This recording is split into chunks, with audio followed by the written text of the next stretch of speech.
जय श्री श्याम दोस्तों, आस्तिक कहानियों में आपका स्वागत है। माघ मास महत्तम 22वां अध्याय। इतना कहकर भगवान अंतर्ध्यान हो गए। तब देवनिधि कहने लगे कि हे महर्षि, जैसे गंगा जी में स्नान करने से मनुष्य पवित्र हो जाता है, वैसे ही भगवान की इस कथा को सुनकर मैं पवित्र हो गया। कृपा करके उस स्तोत्र को कहिए जिससे उस ब्राह्मण ने भगवान को प्रसन्न किया। लोमश जी कहते हैं कि उस स्तोत्र को पहले गरुड़ जी ने पढ़ा, उनसे मैंने सुना। हे विप्र, यह स्तोत्र अध्यात्म विद्या का सार, पापों का नाश करने वाला है। वासुदेव, सर्वव्यापी, चक्रधारी, सज्जनों के प्रिय, जगत के स्वामी श्री कृष्ण को नमस्कार है। जब स्तुति करने वाला जिसकी स्तुति की जाए तथा सभी जगत विष्णुमय है, तो किसकी स्तुति की जाए? जिस भगवान के श्वास वेद है, और फिर कौन सी स्तुति उनकी प्रसन्नता के लिए की जा सकती है, जिसको वेद नहीं जान सकते, न वाणी न मन जान सकता है, उसकी स्तुति में अज्ञानी क्या कर सकता है? सारा चर अचर संसार जिसकी माया से चक्र की तरह घूम रहा है, इसी से हे प्रभु आप चक्रधारी कहलाते हो। ब्रह्मा विष्णु आप ही हो। सारे संसार को उत्पन्न करने वाले ब्रह्मा को भी आप उत्पन्न करने वाले हो। जब जीव शरीर को धारण करता है तब उसमें ज्ञान उत्पन्न होता है। तुम सब सुखों के दाता हो, इसमें कोई संदेह नहीं है। आपसे संपूर्ण सुखों को देने वाली बुद्धि उत्पन्न होती है। आप ही 5 कर्मेंद्रिय, पंच महाभूत तथा मन के विविध भाव हो। ब्रह्मा विष्णु रुद्र की कल्पना से आप संसार की कल्पना इसी प्रकार करते हो जैसे पिता पुत्री की। कवियों में जो रूप शोभा देता है, उन निर्गुण विष्णु भगवान को मैं नमस्कार करता हूँ। जिसमें ज्ञान रखने से श्रुतियों में कहे हुए कर्मों को लोग करते हैं, उस परम ब्रह्म को मैं नमस्कार करता हूँ। मैं उस सत्य रूप हरि को, जिसको योगी लोग सब प्राणियों में आत्म रूप में देखते हैं, उपासना करते हैं, जिसको अद्वैत कहते हुए गाते हैं और यज्ञ करते हैं, उस माधव भगवान को मैं नमस्कार करता हूँ।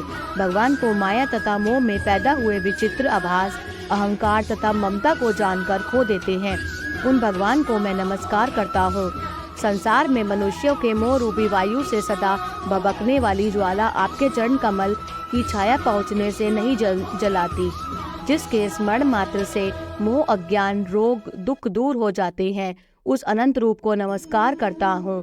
जिसमें मिल जाने पर और किसी दूसरे की इच्छा नहीं रहती, जिसको जानकर अद्वैतवादी आत्मा को देखते हैं। यदि विष्णु शब्द का अर्थ और उसके विषय का ज्ञान एक ही होता, तो इस सत्य से ही माधव इस संसार की माया में फंसकर तेरे ही ध्यान में रत रहता। यदि वेदांत दर्शन में भगवान सारे संसार में व्याप्त है, तो इसी सत्य से भगवान में भरी निर्विघ्न भक्ति हो, जो बीज नहीं है तो भी बिना बीज के स्वयं विद्यमान है। सो वह विष्णु भगवान रूपी रंग से हमारे बीज के टुकड़े टुकड़े को, जो सृष्टि स्थिति तथा लय के लिए ब्रह्मा विष्णु महेश 3 रूप धारण करते हैं और कार्य में सत्य, रज और तम इन तीनों गुणों में विद्यमान है, वह भगवान मुझ पर प्रसन्न हो। जो प्राणियों के हृदय रूपी मंदिर में निर्मल देव वास करते हैं, वह भगवान मुझ पर प्रसन्न हो।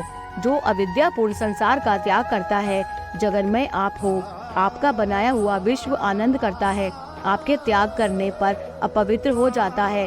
उसका साथ करने पर भी तुम बिना साथ के बिना रहते हो। विकार रहित, जिनके चारवाक पंचभूत योग से पैदा हुआ चैतन्य मानते हुए उपासना करते हैं। जैन लोग आपको शरीर का परिणाम मानते हैं और सांख्यवादी तुम्ही को प्रकृति से परे पुरुष मानकर ध्यान करते हैं। जन्म इत्यादि से रहित चैतन्य रूप सदा आनंद स्वरूप उपनिषद जिसकी महिमा गाते हैं। आकाशादि पंच महाभूत, देह, मन, बुद्धि, इंद्रियां, सब कुछ तुम ही हो। तुमसे अलग और कुछ नहीं। तुम ही सब प्राणियों को उत्पन्न करने वाले हो और मुझको शरण देने वाले हो। तुम अग्नि, रवि, इंद्र, होम, मंत्र, क्रिया तथा फल सब तुम ही हो। कर्म के फल देने वाले बैकुंठ में तुम्हारे सिवाय कोई नहीं है। मैं तुम्हारी शरण में हूँ। सब प्राणियों के हेतु तथा उनको शरण देने वाले तुम ही हो। जैसे युवा पुरुष की युवती में और युवती की युवा में प्रीति होती है, वैसी मेरी प्रीति तुम में हो। जो पापी भी हो आपको प्रणाम करता है, उसको यमदूत ऐसे नहीं देखते हैं जैसे उल्लू सूर्य को। प्रत्येक पाप मनुष्य को उसी समय तक सुख देते हैं जब तक वह आपके चरण कमलों का सहारा नहीं लेता। जिसको गुण, जाति तथा धर्म को स्पर्श नहीं कर सकते तथा गतियाँ भी स्पर्श नहीं करती, जो इंद्रियों के वशीभूत नहीं है, जिनका बड़े बड़े मुनि लोग साक्षात नहीं कर सकते, उन भगवान को मैं नमस्कार करता हूँ। जितने ज्ञान रूपी सुंदर गुण हैं, जिन्होंने सुख स्वरूप मोक्ष रूपी लक्ष्मी का आलिंगन किया, जिन्होंने आत्मस्वरूप सुख भोगा है और जिन्होंने ध्यान रूप से मृत्यु को वश में कर लिया है, ऐसे मुनियों से सेवित भगवान को नमस्कार है।